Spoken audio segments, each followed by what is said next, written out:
बिस्मिल्लाहिर्रहमानिर्रहीम। नाज़रीन, मैं हूँ साकिब बशीर। नाज़रीन, आज इस्लाम आबाद हाई कोर्ट में मैं मौजूद हूँ। एक और अहम केस, उसकी समाअत और उसका अहवाल और उसके पीछे क्या चीज़ें कार फरमा हैं, इंतहाई अहमियत का हामिल ये केस है, वो आपके सामने रखूँगा मैं। आपने देखा होगा कि गुज़श्ता अदवार में भी ये होता रहा है, बल्कि पाकिस्तान में 2012 से 2016 के दरमियान भी जो यूट्यूब है, इस पे पाबंदी रही है।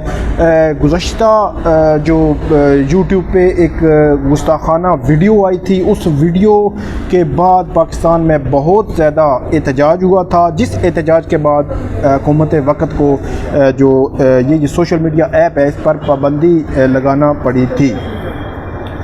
आज फिर एक मामला जो है हमारे सामने आया है, और ये नेटफ्लिक्स पे ये जो एक मूवी है जिसके बारे में ये कहा जा रहा है कि गुस्ताखाना मूवी है, और मुक़द्दस जो हस्तियां हैं हज़रत फ़ातिमा रज़ी अल्लाह ताला अन्हा, उनकी जो लाइफ है ये उससे मुतल्लिक़ है। बुनियादी तौर पे बरतानिया में ये मूवी बनाई गई है। इससे मुतल्लिक़ हमारा जो आज का जो वीलॉग है इससे मुतल्लिक़ है। तफ़सीलात में जाने से कबल आप मेरा यूट्यूब चैनल ज़रूर सब्सक्राइब करें, ताकि आने वाले दिनों में भी आपको अच्छी वीडियोस जो है वो देखने को मिल सकें। अब आते हैं तफसीलात पर कि ये जो फ़िल्म बनी है, मूवी बनी है, इसका ट्रेलर जो है नेटफ्लिक्स पे वो आ चुका है, उसके बारे में कहा जा रहा है। इसके अलावा दीगर जो सोशल मीडिया ऐप्स हैं उस पर भी किसी न किसी तरह कुछ मवाद जो है वो मौजूद है।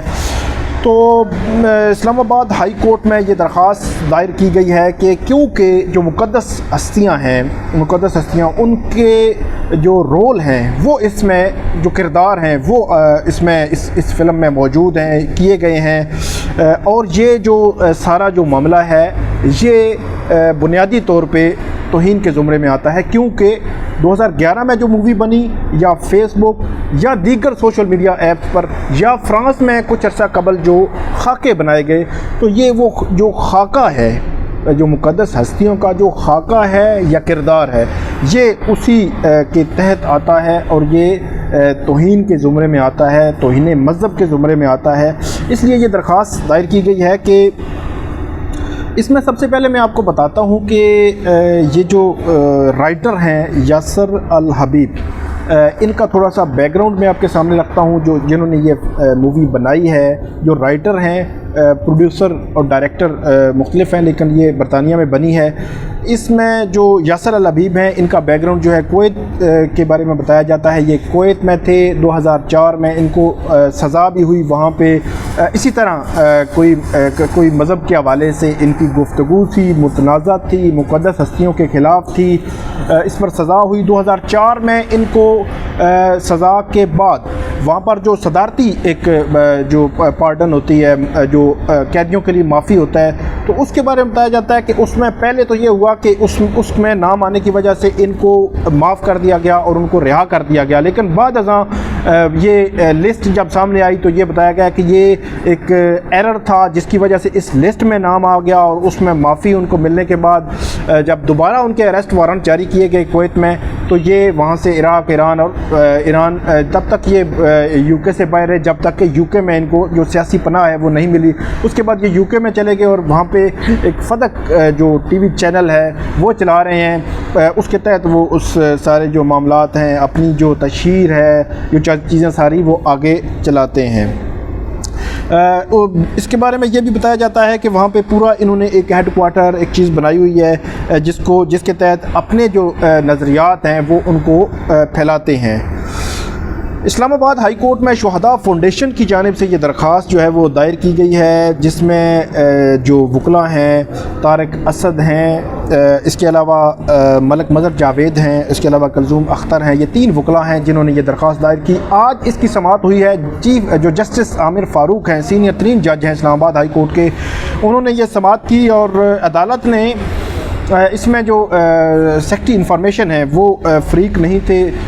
सेक्रेटरी ख़ारजा, PTA और सेक्रेटरी इंफॉर्मेशन, इनको अब फ़रीक जो है इस केस में बनाया गया है। अदालत ने इस पर नोटिस जारी किए गए हैं, लेकिन इसमें क्योंकि इंतहाई हसासियत है, इस मामले में इंतहाई अहमियत का हामिल है, क्योंकि इस दरख्वास्त में भी, पटिशन में भी ये बताया गया है कि इससे जो मुसलमान हैं مسلم امہ ہے اس کے جذبات جو ہے وہ مجروح ہوئے ہیں اور ہو رہے ہیں. اگر یہ جو کنٹینٹ ہے نیٹ فلکس یا دیگر جو سوشل میڈیا ایپس ہیں ان پر موجود رہے تو اس سے جذبات مزید بھی مجروح ہوں گے. تو اس تناظر میں عدالت نے کل کے لیے یہ درخواست جو ہے وہ سماعت کے لیے مقرر کی ہے اور نوٹسز جاری کر دیے گئے ہیں. اور جو سیکٹری انفارمیشن ہے ان کا جو نمائندہ ہے اس کو یہ کہا گیا ہے کہ وہ عدالت کے سامنے پیش ہوں. آج جب سماعت شروع ہوئی تو عدالت کی جانب سے یہی کہا گیا کہ آپ نے جو کچھ پٹیشن میں لکھا ہے ہم دوسری طرف سے جو رسپونڈنٹس ہیں ان سے چیک کر لیتے ہیں کہ اس کی جو سچویشن ہے وہ کیا ہے, کیا گورنمنٹ نے اس حوالے سے سٹیپس لیے ہیں یا جو پٹیشن میں لکھا گیا ہے اس کے فیکٹس پہ وہ کتنا ایگری کرتے ہیں. اب کل اس حوالے سے اہم جو ہے وہ سماعت ہوگی اور کل یہ پتہ چلے گا کہ عدالت کیا اس میں ایکشن لیتی ہے اور آئندہ اس تناظر میں کیا ہوگا. اب میں آپ کو بتاتا ہوں کہ گزشتہ روز پی ٹی اے نے جو سوشل میڈیا ایپس ہیں یہ ٹویٹر ہے, فیس بک ہے, انسٹاگرام ہے, ان تمام سے رابطہ کیا ہے, ان کو ریکویسٹ بھیجی ہے اور ان کو یہ کہا ہے کہ آپ چونکہ یہ گستاخانہ جو مواد ہے یا کنٹینٹ ہے ان ایپس میں موجود ہے تو اس لیے ان کو ریموو کیا جائے. تو اب جو وہ درخواست گئی ہے اس میں ہم دیکھیں گے کہ اس میں کتنا ٹائم لگتا ہے, کیا وہ پاکستان کی ریکویسٹ مانتے ہیں یا نہیں مانتے, اس میں پتہ چلے گا. لیکن نیٹ فلکس میں یہ ہے کہ نیٹ فلکس میں جو ریکویسٹ کرنی تھی نیٹ فلکس کو وہ ابھی تک جو ہے وہ نہیں کی گئی. اب دیکھتے ہیں پی ٹی اے آج کرتا ہے یا کل کے کیس کی سماعت کے بعد ان کو ریکویسٹ کرتا ہے کہ آپ یہ کنٹینٹ جو ہے وہ ریموو کریں. لیکن اس کا تھوڑا سا جو پس منظر ہے وہ میں آپ کے بتا دیتا ہوں کہ جب 2011 میں بھی جو اس قسم کی گستاخانہ جو فلم ہے وہ یوٹیوب پہ آئی تھی تو اس وقت سے لے کر آج تک, اس وقت بھی جو انٹیریئر منسٹری تھی وہ تب سے اب تک جو ہے گورنمنٹ چینج ہوتی رہی ہیں. پی ٹی آئی پہلے پیپلز پارٹی کی تھی, پھر نون لیگ, پی ٹی آئی.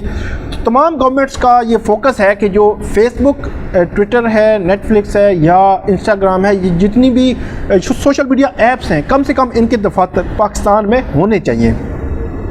پہلے تو یہ ہوتا تھا کہ وہ پاکستان سے کسی سطح پہ بھی تعاون نہیں کرتے تھے, کسی سطح پہ بھی تعاون نہیں کرتے تھے, ان کی ریکویسٹ بھی نہیں مانتے تھے, اپلیکیشن نہیں مانتے تھے. لیکن 2018 میں بھی بلاگرز کا ایشو آیا. یہاں پہ جو مختلف جو فیس بک پہ خاص طور پہ کچھ ایسی پیجز اب بنے جو گستاخانہ مواد جن پہ اپلوڈ ہوا تو اس میں ہائی کورٹ نے بھی جہاں پہ سابق جج ہیں جسٹس شوکت عزیز صدیقی صاحب نے ایک بڑی لینڈ مارک قسم کی ججمنٹ میں دی.